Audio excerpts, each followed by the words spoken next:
Hi and welcome. Thank you so much for joining me in this video talking about emotional well-being.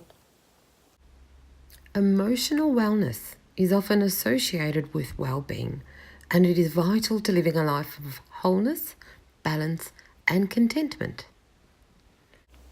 There are so many things that can affect our emotional well-being, whether that's depression or anxiety, loss of a job, a major change in life like a birth of a new baby, loss of a loved one. These factors can greatly influence how we live our life and how we interact with others. A crucial step to emotional well-being is actually being aware of how it is that you're feeling. Being able to check in with yourself, feeling those emotions, really acknowledging what it is that you're feeling instead of sweeping them under the rug as we often do. The final step is being able to release and let go. Look, we all have a choice whether we're going to allow that anger and that grief to overtake every single waking moment. I first experienced an emotional imbalance or a mental health issue about 20 years ago. That was brought about by everyday pressures as well as stress. And after being on prescription medication for a number of years, I found myself not being very supported. I couldn't get out of that rut. So I researched, I became proactive into how to lower my stress levels.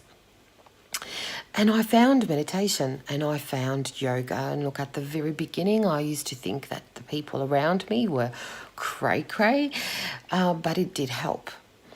And there are a number of ways that we can reduce the stress in our lives, whether that is through meditation practice, mindfulness, breathing exercises, whether it's joining a gym, whether it's spending time with some girlfriends, whether it's doing something that your soul craves.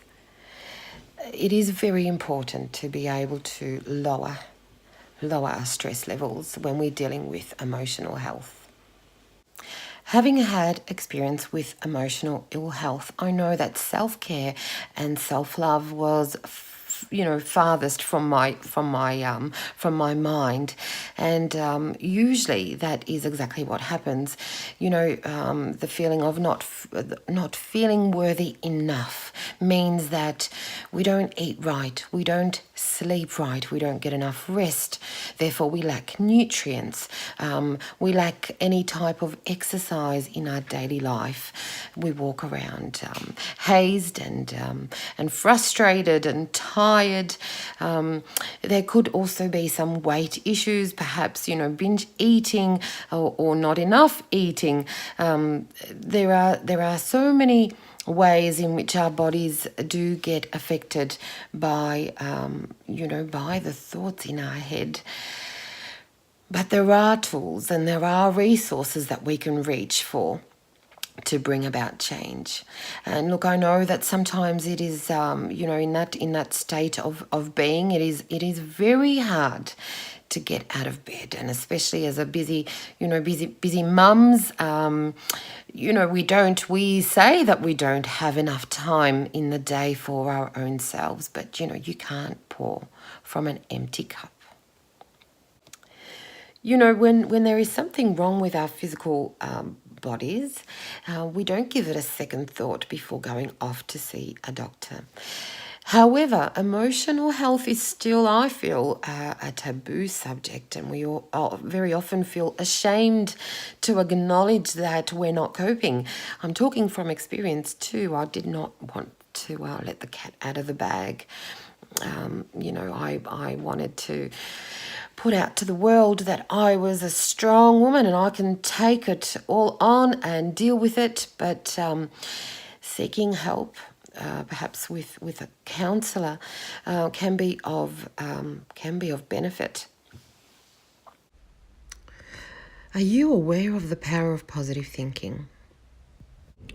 Watch your thoughts, for they become words. Watch your words, for they become actions. Watch your actions, for they become habits. Watch your habits, for they become your character. I can't speak highly enough of daily positive affirmations. I have the power to create change is a very powerful affirmation that I have used before. Think of an affirmation that has meaning to you and start your day with this morning ritual. There are, of course, tools in the shape of essential oils that can disrupt those feelings of overwhelm and help you with your emotional well-being. Essential oils can be used to support your emotions. Whether you're feeling pessimistic or sad or there's emptiness in your heart, you'll find there are some oils that can actually help to support those feelings of overwhelm. Of course, you can turn to them also to change your thought pattern. If you want to feel cheer, if you want to feel uplifted or comforted, you can reach for an oil that can support those emotions that and feelings that you want to experience in your life. Of course, there will be times when we'll experience sadness or grief or anger, but it's when we allow those feelings to overtake every waking moment that's when it becomes an issue. You know, nothing changes if nothing changes. Being proactive in your wellness, seeking help, being aware, and seeking to change is the way forward for balance of the body, mind, and spirit. And it's only then when the unity, the holy unity, is in balance that we can experience well-being. Okay, if I bring awareness to just one person, and help out just one person to perhaps find a solution that could help, that is going to make my heart sing. Okay, I hope you've enjoyed this latest video. Until next time, take care.